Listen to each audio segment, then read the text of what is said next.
All right, it is Thursday, and I am graced by not only Anna Navarro, but Cha-Cha. Hello, Cha-Cha. And a large coffee? Is that a coffee? Or No, it's iced tea. Iced tea.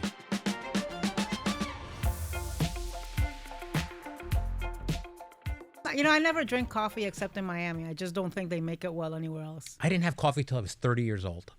Really? I never liked it, never really tried it, and then my wife... You were a 30-year-old virgin. I was a 30-year-old virgin, and my wife made me start drinking coffee, and I now have about 6 cups a day. It's ridiculous. Okay, but I'm very attached to Cuban coffee with foam. I've had it. It's and great. The little thing. Yeah. And nothing else works for me. All right, you can get Cuban coffee in New York. We can... It's never is it good enough. All right. It just doesn't taste right. I don't think it's the right coffee.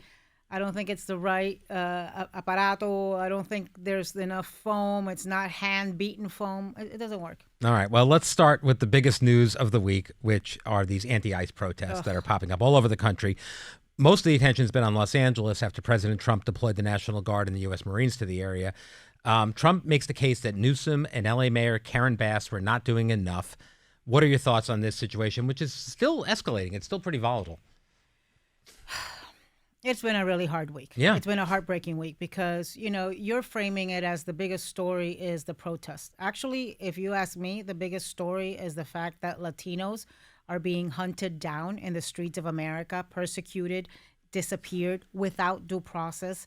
The videos that have come out. And you see, I think the story of the protests takes away the attention from the heartbreaking human stories of the people whose lives are being destroyed.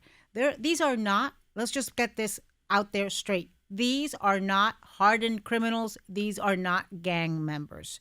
Some of these people are not even here illegally. Because if you are here with TPS, temporary protective status, or if you have applied for asylum, or if you came in through the parole program of Joe Biden, you're not. And a lot of these people are here for 10, 20, 30, 40 years. I was just speaking to somebody from Gavin Newsom's office before this. He told me the story. He said Gavin Newsom was in Oxnard, California yesterday where there were massive raids. And he said they met a 12-year-old boy, U.S. citizen boy, whose parents have been here for a couple of decades. And that child came home to an empty house because both his parents were taken. That's horrible. So I ask you, what is to become of that child's life? That child's going to grow up now without his parents if he decides to stay here, or he needs to leave to a country that he knows nothing about, don't even know if he knows the language. So it's, these are the heartbreaking stories. I have seen video this week of babies, 3-month-old babies, 2-month-old babies being torn from their mother's arms. I've seen video of a pregnant woman being harshly detained.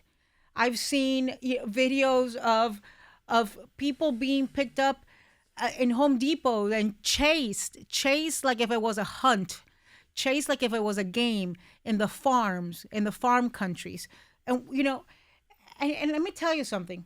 These people that are getting detained, these are the people who allowed us to survive during COVID.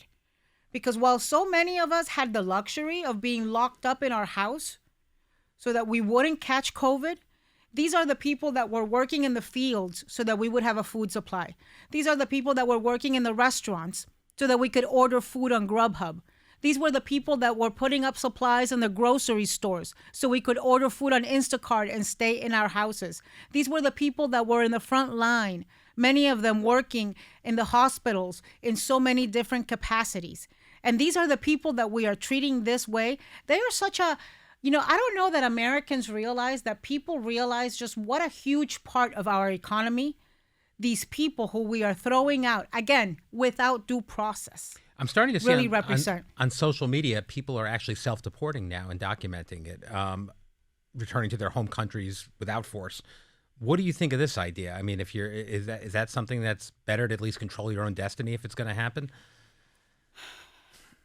Look, I think I think it's pretty disgusting that the objective of the Trump administration has been to institute such a reign of terror when it comes to Latinos that they'd rather self-deport from a country where many of them have been for decades than stay here and be disappeared into a gulag in El Salvador, Right. or disappeared into the basement of a federal building and not to be heard of for days and days. I now have friends whose parents have been detained.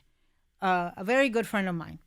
The father had lived here for decades and decades, was a legal permanent resident, and got detained coming back into the country. And the conditions in these immigration detention centers are absolutely horrible. People are in cells with dozens, if not hundreds, of other people. They are having to go to the bathroom basically in public in one toilet. They are sleeping on the floor with foil blankets. There's not one mattress. There's not chairs. There's not anything. I mean, this is the most draconian of conditions. So we are not talking enough, I feel, and the media is not talking enough about these heartbreaking human stories, because we are talking about the manufactured crisis by Donald Trump. Well, it's interesting because for a long time there were people that were frustrated that protests weren't being focused on. The idea that, because in the beginning of the second term, I feel like there were protests. People said the media wasn't paying attention to them.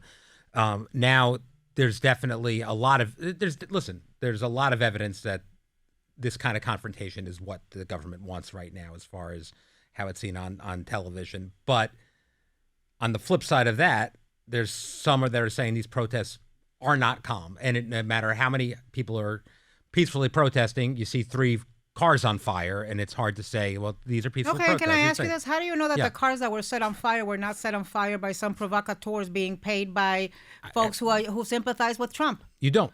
Who does it benefit to show 3 cars on fire over and over again? You've seen the same image of the 3 cars on fire, and I condemn all violence. Right. All protests should be peaceful.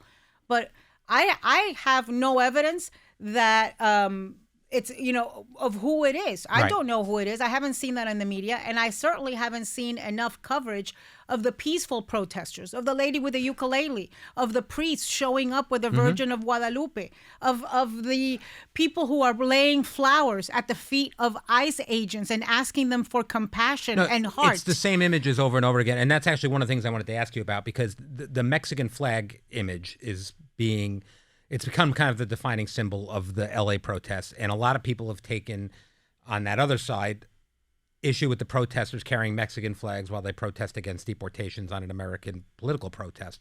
Tell me why this is significant and what this means. First of all, let's just talk about the irony that the same people complaining about the Mexican flag are the people who defend the right to carry the Confederate flag, which should be a flag that ashames us all because it's part of American history.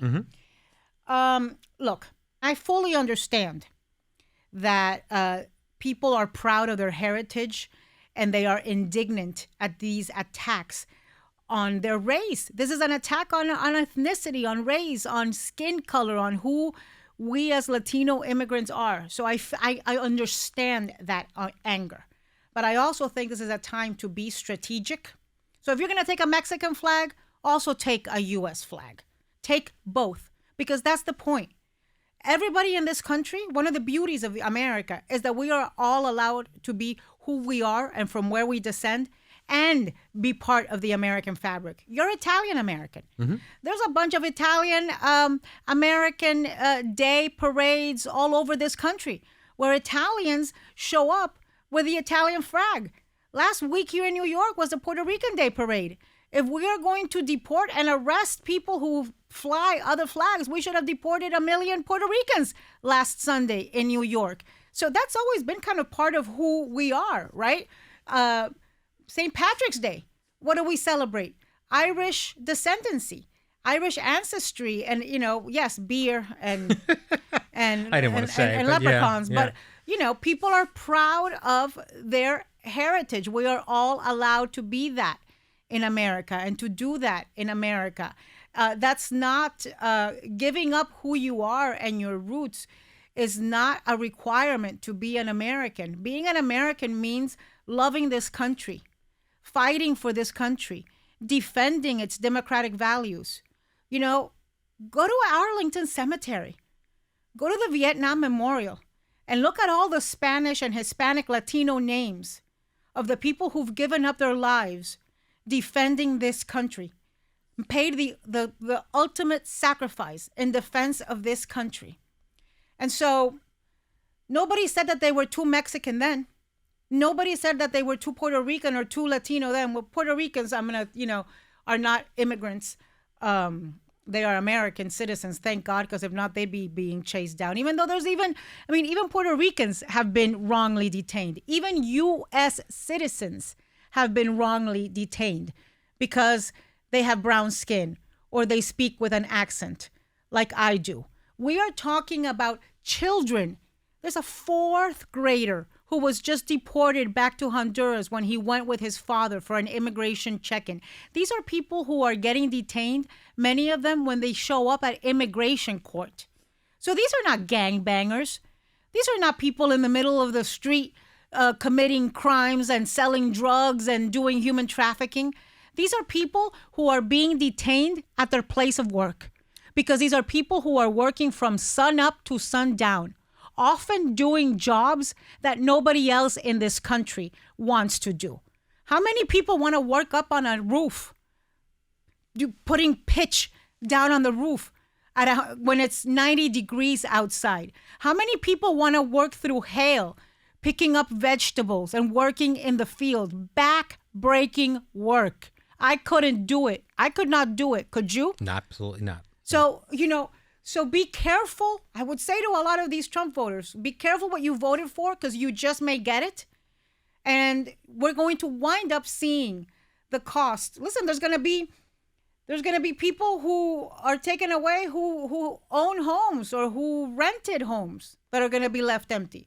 U.S. citizen children left to fend for themselves. There's going to be cars abandoned. There's going to be jobs that don't get done, because all of a sudden the person has been detained and disappeared and deported. So, I see the stories of people like farmers in Nebraska who voted for Trump saying, my God, now we have to wake up at 4 a.m. and milk the cows all by ourselves. I've seen the stories of farmers in South Florida who the tomatoes are rotting on the fields. I have, seen the stories of a Wisconsin town that voted overwhelmingly for Trump, but was heartbroken when Carol, the woman who had been serving them waffles at their local restaurant, was suddenly detained. You know what I think this has done, though, these protests? It's been the straw that broke the camel's back. And a lot of people who've been afraid to speak and stand up, a lot of people who've been quiet for the first 5 months of the Trump regime and misadministration are speaking out. Because I think a lot of people understand that the Latino community, the Latino immigrant community, we are just roadkill in the bigger plan of the Trump administration. I think he wants to militarize not just LA. I think if he gets away with this one, you're going to see more militarization of our cities, probably in blue states, but I think you're going to see that. And that is the most un-American, undemocratic. I think all the time of the effect that this is having on our brand and our reputation all over the world. We were, this place of freedom where people were allowed to speak freely in a way that you can't do in so many countries. Gather and protest in a way that you can't in so many countries without being put in jail or beaten up or, tortured. And now what the world is seeing are these horrible, horrible images coming out of America. I have so many friends who are telling me that they are choosing not to travel to the U.S. People that used to, from Latin America, that maybe used to stop in the U.S. a few days on their way to Spain or their way to Europe or their way whatever, they're now saying, no, we're going to fly through Panama. Billions and billions of dollars. This damaging of our brand is going to cost us just in tourism alone. Billions of dollars it's going to cost. It's going to have the economic cost of, how do we get groceries? How do we get to the table? Who's going to prepare our food? And and a lot of people say, don't be stereotypical that when you talk about immigrants, you talk about, these manual labor, these labor-intensive jobs. Here's the truth. When a lot of immigrants come here, the first jobs they do are these labor-intensive jobs. My husband came here from Cuba with nothing. He was selling donuts on a bike and delivering newspapers and cutting and mowing lawns. Did pretty well in the end. As a 13-year-old. Yeah. Then he ended up going to law school and did pretty well. But a lot of people who come here with nothing, or maybe they're doctors or lawyers in their countries, but they don't have the licenses to practice here, and it takes years to renew those licenses. So a lot of them, the first jobs they do are those, right? The hard jobs that nobody else in America absolutely wants to do. Absolutely. All right. We love how passionate you are. It's important for people to hear you talk on these things. But it's real. I know. Brian, I had been saying this, for before Trump got elected. 100%. I said, I don't have to wait to know that the fear Yes. that my community is going to have. You were ready to go into action day one. Okay. Yeah. And it's and I'm going to tell you, I understand people who feel fear. When Trump first got elected, even before he had sworn in, I felt this certain way. I felt this thing. It was almost physical. And I couldn't understand what I was feeling. I really was like, what is this thing that I'm physically feeling? And then one day I realized, my God, it's fear. And I had never felt fear like that before. And I shook it off. I was determined not to be intimidated. You fled a country and had never felt fear like this silenced. before. That's something. Yes. Yeah. I fled, but when I fled Nicaragua, I was 8 years old. Yeah. So I didn't have You didn't the understand. ability Yeah. to really internalize it and understand what was happening. And I right. think one of the reasons that I am so determined to fight hard and not be intimidated is because I saw my parents and their friends leave everything they had and flee. And you know what? You don't flee the country you love. You fight for it. You fight back and you defend our values and our democracy. All right. I want to talk about some lighter topics before you bust entirely. Let's talk Before about I other things. combust. Other things that you love. You went to another Shakira concert. This is very exciting. This time it's in Miami. How was it, and who did you see there? It was fantastic, and I say this over and over again, and I mean it. Right now, like if you know a Latino, if you know an immigrant, check on them because Yeah. we're not doing okay. No, I understand We are that. heartbroken from what we're seeing, but it's why I think it is so important to put out joy and positivity into the world. And I am so appreciative of the Latino talent, the Latino artists that are doing just that, and why I think it's so important to support them. We cannot let Donald Trump steal our joy and our mental wellness. So I have every intention of fighting back with every ounce of my being, but I also have every intention of enjoying life. I was going to say you fully still and completely. can turn. And so the Shakira concert was fantastic. It was Miami. The crowd, there were so many people there who are Colombian Americans and Colombians. The stadium was actually shaking. That's They amazing. made the stadium shake. How did it compare to Jersey?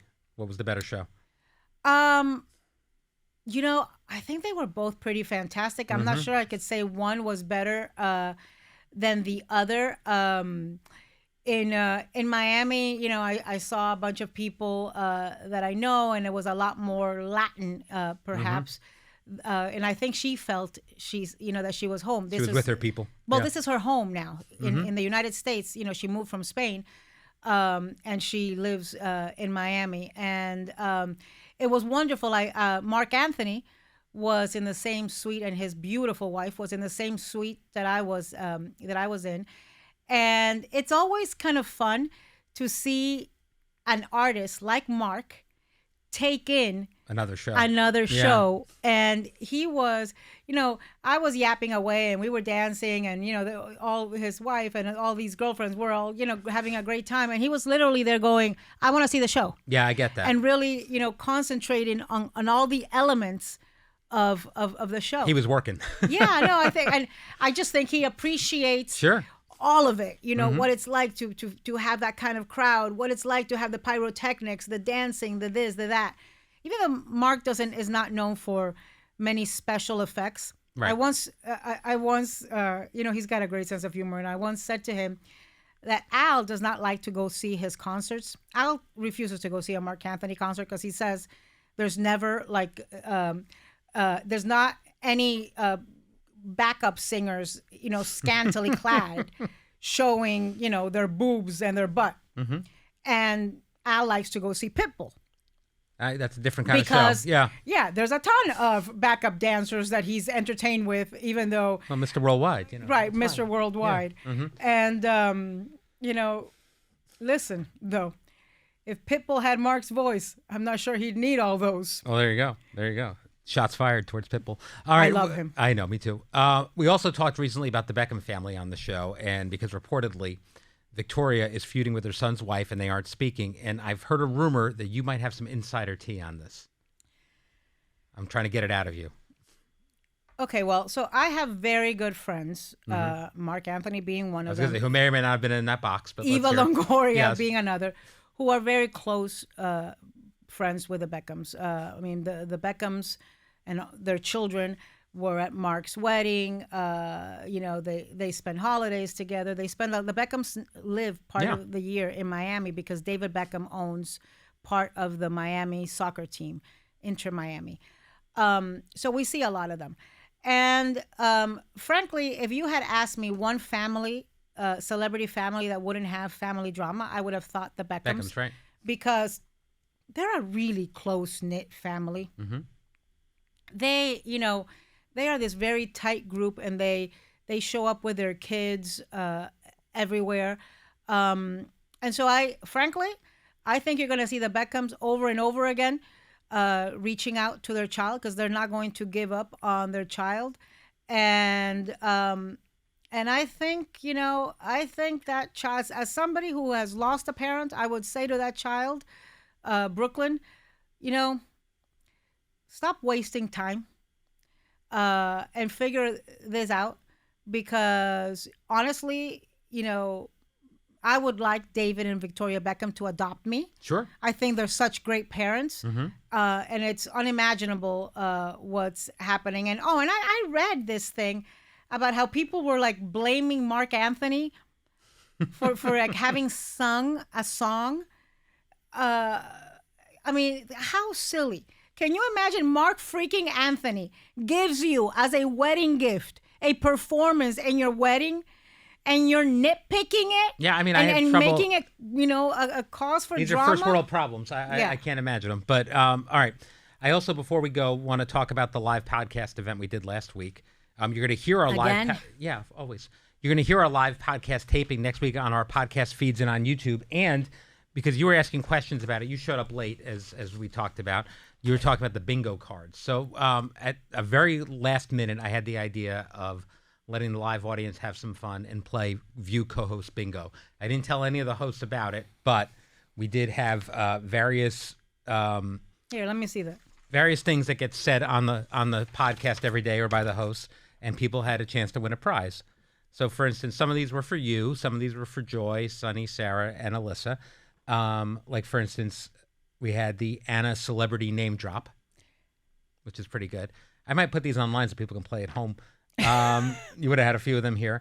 We had my favorite. We had Margarita, which was both for you and Sunny. I thought that could go either way. Cha-Cha, of course, was going to get mentioned. My favorite was My Best Friend Lee Schrager, which is a little bit of a deep cut, but you talk to Anna Navarro long enough, you're going to hear about her best friend Lee Schrager. Did you Actually, I have to call him right now because I want him to. Oh, wait. So he just told me when we were talking about the Beckham drama, Lee hosts the New York Wine and Food Festival in October, and Brooklyn is actually hosting an event for Lee.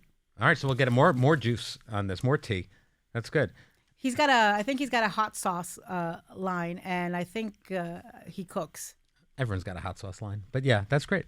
All right, you should get a hot sauce line. Anything I should have included for you that I didn't include here? What do you think?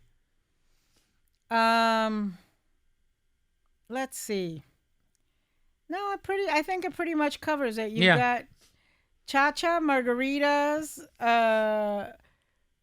Miami, wine, Mm-hmm. And then the celebrity name drop, it could have been Ava, it could have been Gloria Estefan. I could have just, Mark Anthony. I could have just Shakira. I could have listed them all, but I don't. Shakira is not my friend. No. Shakira. I mean, I love her and I admire her, but I'm not. I don't have a. You're not having tea with her. I'm not having. Well, I'm not having tea with any of them. No, fair enough. We don't get together and have tea margaritas. in our circles. You know what else I did this weekend though, which was also terrific, and I was a virgin at this.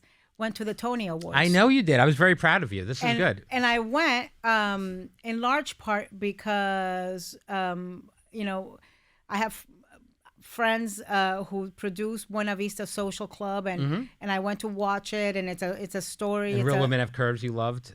Real Women Have Curves. Justina Machado was, and Real Women Have Curves is such a timely story. Real Women Have Curves is a musical, beautiful musical, actually about INS raids in 1987 in the textile industry factories in downtown LA. Wow. I mean, that's what that show is. And frankly, people need to go support it and watch it because I think it brings the human story. And also because we need, a lot of times we talk about the need of diversity and the need of seeing faces in Broadway and in the arts. Well, then when they're there, we need to support them. But I'll tell you what I loved about the Tonys that I wasn't expecting. I don't know what I was expecting. It's the most inclusive, embracing it really is. place that I have been to in a long time, which is a very low bar. Yeah, since but that's January the whole Broadway 20th. community's like that. Yeah. But it's like everybody, like Harvey Firestein got a Lifetime Award, and it was a beautiful acceptance speech. And, in Broadway, I don't think anybody says to you, get a nose job, lose 20 pounds, lose your accent.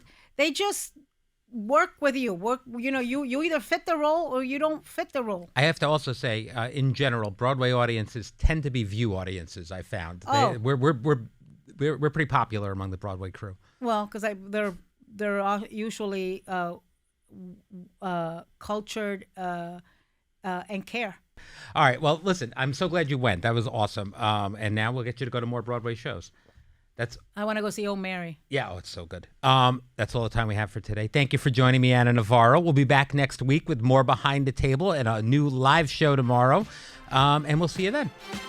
Behind the Table is executive produced by Brian Teta. Supervising producers are Summer Shake and Nathan Getty, with production assistant Emily Darcy and editor Brian Davis. Special thanks to Laurie Hogan, Molly Kaiser, and Katerina Alexopoulos. Producers for ABC Audio are Trevor Hastings, Camille Peterson, and Amira Williams. With supervising producer Susie Liu, executive producer of podcast programming Laura Mayer, and vice president Liz Alessi.